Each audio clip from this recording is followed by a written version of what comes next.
What is up guys, Julien here, the French winemaking guy who makes wine videos here on YouTube, yes, wine videos, and we are looking at what is a Passe-tout-grains wine from Burgundy and at how to pronounce it correctly with the typical French pronunciation. So what is briefly a Passe-tout-grains wine?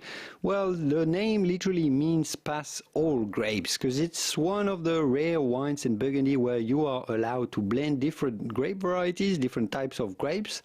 In this instance, you are allowed to blend something with the Pinot Noir, which is very rare in Burgundy. Most appellations don't allow it, so you have to have at least 30% Pinot Noir.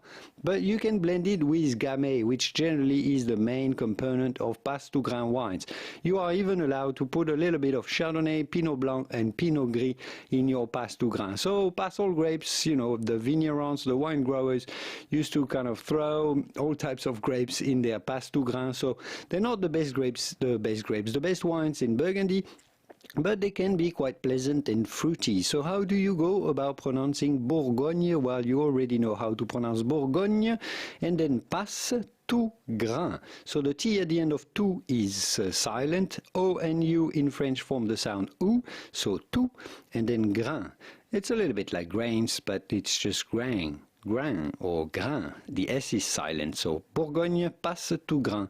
Bourgogne Passe-tout-grains, pleasant wines, nice and fruity wines from Burgundy, quite affordable, a nice way to have a feel and a taste of Burgundy for an affordable price. Bourgogne Passe-tout-grains. Passetoutgrains. I hope this video was useful. If it was, give it a quick thumb up before you go to support my work. Here are many more videos on my channel to learn more about your vino. Au revoir. Bye bye.